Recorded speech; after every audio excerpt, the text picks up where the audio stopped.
Hey guys, TonyCouldveBeen here again. So I got some interesting news, unrelated to the title of this video, which I think I'm going to name it Harnessing the Power of the Mania of Bipolar Disorder.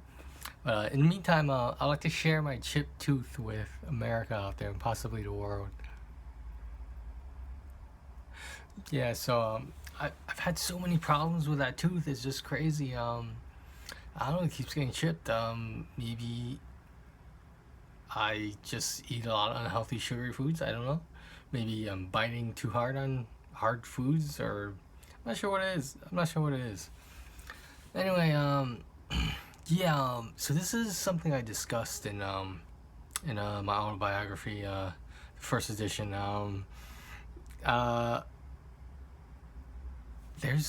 So bipolar disorder. Obviously, I went over this in previous videos, but I'll just give a quick refresher. There's a depression, a low, and a mania, a high. So a lot of people wonder what mania is like, and the truth is that it's like you have so much energy that you're able to multitask at ridiculous speeds, and it's not the same thing as rushing, because with rushing you tend to make mistakes, but with mania you're just so focused and hyper. And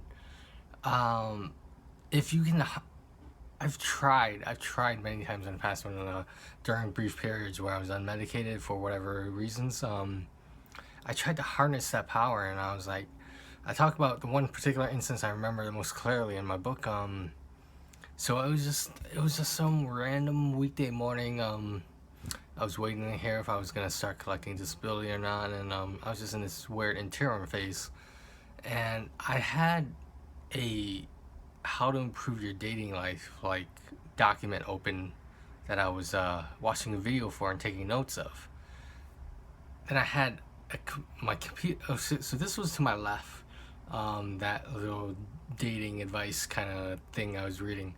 In the center was my computer, and on my computer I was focused on like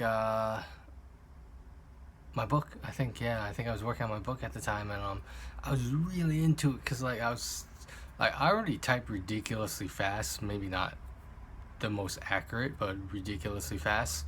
And when I was in that mania, when I was in the high, I was just like, okay. When I say the word high, like, don't get it twisted over here, because that's not the same kind of high.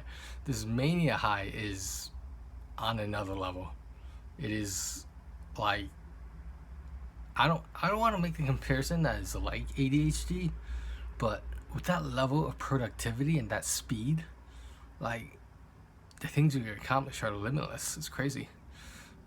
Reference to that movie also about a drug that, I don't know, you get what I'm saying. But yeah, like, I think on my right side I was journaling or something, and like everything was moving together, and I think at the same time I was listening to music. So basically, when I there was a brief pause in whatever I was doing, I would switch to the next thing, and I wouldn't lose any time or any train of thought in between. And this just blew my mind. Like, if I could figure out how to do that all the time and not wind up in the hospital for being unmedicated, but to actually do that on a regular basis is like mentally, it's a lot. Like, I'm not an athlete. I don't claim to be. But like, with that, if I could somehow harness that high into something like fitness, some sort of sport activity, like wow, like, I guess at that point it really doesn't matter if you're in shape or not, because if you have that kind of drive, that kind of spirit where it feels like you can do anything, and your body actually responds to that feeling, and it actually happens that you're actually moving faster, you're moving stronger, everything is just syncing up. I sort of compare it to something like this. See, a lot of people won't get this reference because it's an old Tom Cruise movie that probably no one is ever going to remember and is not going to go down as a classic. But there's this movie called Minority Report, and like, this has been done in other movies too, where the digital age makes it so that a police officer can like take pieces of evidence move them around with their hand, like on a holographic screen, like a hologram, and like just move them around and organize things. And that's sort of what the mania of bipolar disorder is like, except you're not physically moving anything. You're just diverting your attention to certain things. Now, I want to share with you guys this little quick list. I googled celebrities with bipolar disorder. I'm looking at it right now on my computer screen, and the first one, and I assume this is no particular order, but the hold on, I'm just reading it here. The first person, a contemporary artist for all I know, Demi Lovato, she has bipolar disorder. I mean, it says here that this is from CBSNews.com.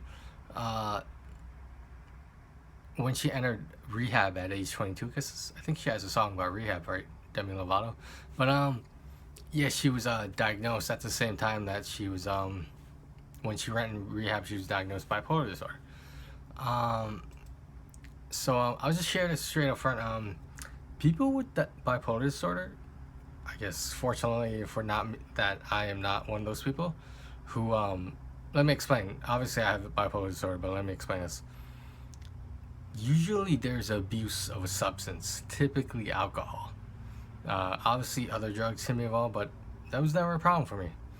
I don't think I've ever come close to having a drinking problem. If I did, it was very much mild.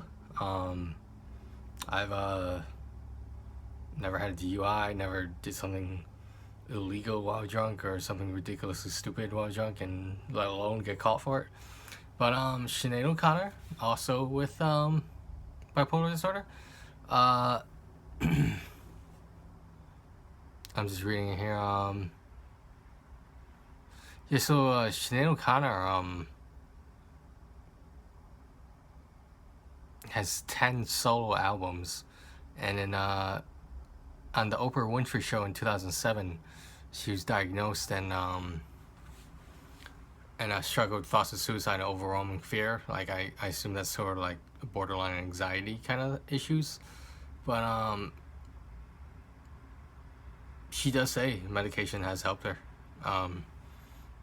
Because in 2007, she was actually diagnosed with bipolar disorder more than a decade ago, I believe before 2007. So that was right in the 90s when she was still relatively relevant with her music. Jane Pauley, she's just a CBS News Sunday morning program announcer, contributor, I don't know, someone. Mariette Hartley, I don't know why she's on this because I've never heard of her, but I guess she is famous.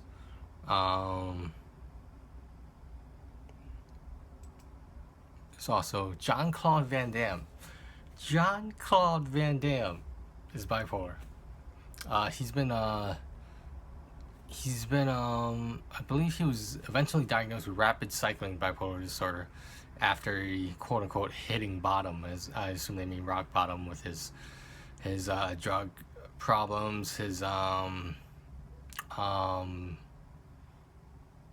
mental illness, his lavish lifestyle, the number of times he's got in trouble with the media, and like I'm pretty sure he's run into the law. He's had some legal problems. So yeah, he was also arrested for drunk driving. The drugs were typically cocaine. Yeah, you guys remember Jean-Claude Van Damme, Bloodsport, Time Cop, etc. He's been married 4 times, and get this, he remarried his 3rd wife. He's been married 4 times. Remarried the 3rd one because I guess there was some he felt like he could turn back time and make something happen. Let me see who's next here. Catherine Zeta-Jones. Okay. I should mention a lot of these celebrities.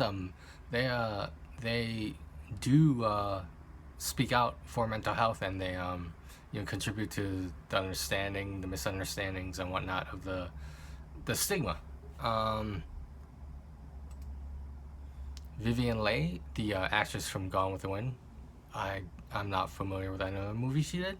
Obviously, she's probably gonna be famous for the rest of her life for the movie Gone with the Wind, that like the monumental success of that movie, and even still today it's still remembered.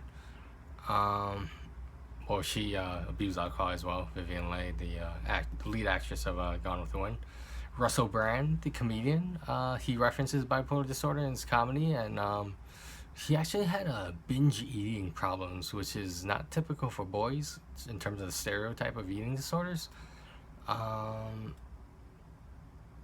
just looking at who's next here. Carrie Fisher, for the Star Wars fans out there, you know Carrie Fisher. She played Princess Leia in Star Wars, and she passed away recently. Rest in peace. But yeah, she was bipolar, and her belief is that they can run in families because her father was also bipolar, which is interesting, very interesting to me.